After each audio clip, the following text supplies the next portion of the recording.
Hey there, Bloomers and friends. Rev Kev coming to you from our Bloom office here in Palm Springs, California.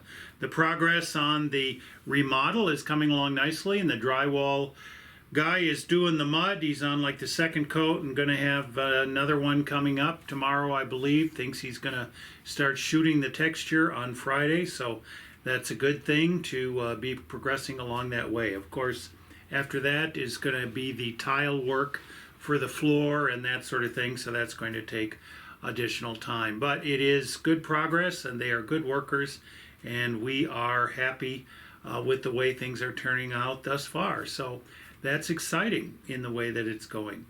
That kind of excitement is a wonderful thing, and then we also know that there are some tough times happening in the world, and it is easy to get a little bit overwhelmed at times by some of the fights that we see going on the television with our national legislators, and the kinds of things that are going on in the back and forth in the political parties, and some of the very sad news that goes on with such things as gun violence and all of these things that we thought we'd be past by now as people. These are problems that have happened in the past in our country, and it has just amazing that we have to go through these cycles.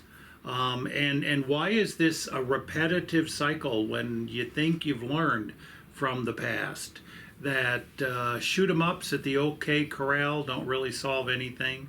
Wars, world wars, and limited action, police actions, any of that sort of thing doesn't solve anything. And you just wonder what is going on and why it can't stop. Oops, we had to pause there for a minute while Administrative Assistant Bill came in the door and went over to his office as we're videotaping this about 1 o'clock on Wednesday. It is, again, we got the one half of the office that's working here, so my door is the main in and out door these days. Anyway, there's troubles around, but I had like a word of encouragement in the last couple of days, and that had to do with about making progress. And the making progress was along the lines of being really concerned and caring and training people to be getting rid of workplace harassment and these kinds of discrimination considerations in the workplace.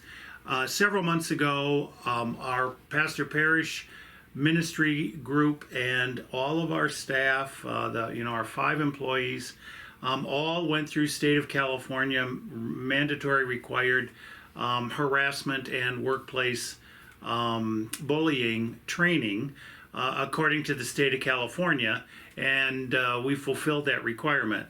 Well, the thing is, as you know from the news, that of the Bloom news of a few weeks ago, I've been hired as a temporary adjunct faculty to teach this course up at San Francisco Theological Seminary as a part of, on the staff of University of Redlands.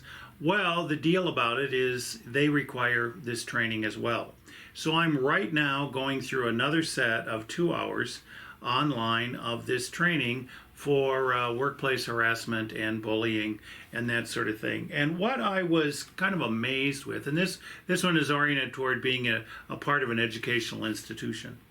What I was pretty amazed at was the definitions of what discrimination is, and how there is a real concern to be as broad as possible with understanding that inclusion and not only acceptance or tolerance, but just understanding that we include people as they are, not as we think they ought to be based upon our own what's called implicit bias, or the way that we've heard been influenced in social media, or the way that our families have influenced us in the past, but that we are supposed to recognize that there are going to be differences among people, and especially in intercultural, intergenerational, kinds of, in various communities, these kinds of situations, it's going to be different between people. You can be working closely together, you can be volunteering closely together. There are going to be differences. And the onus, the obligation is on me. And I would say for those of us who are watching this, say me is you, but I'm not going to point fingers. But the onus is on me to be the welcoming, accepting, inclusive person, and not the questioning person. So we don't say to people, "Why is your hair like that?" We don't say to people, "What's wrong with you?" We don't say to people anything along those lines. "Why do you dress that way?" We accept people as they are, because any of these other kinds of statements can be statements that are perceived by the other person as a discriminatory statement. Now, that can take some getting used to. And that is not always easy, to kind of corral ourselves from making statements that we have. But the good thing about this is that people are learning. People are learning to be more inclusive and welcoming. And people are learning to understand that there are going to be differences among people. And isn't it wonderful that the future, at least in my estimation, bodes well for the fact that as that takes effect broader and broader, some of the things that we see going on right now with racial concerns and matters regarding trans folks and situations regarding sexual orientation, issues between men and women, women's reproductive rights, all of these kind of things I believe will be dealt with in more mature and more inclusive fashion in the future.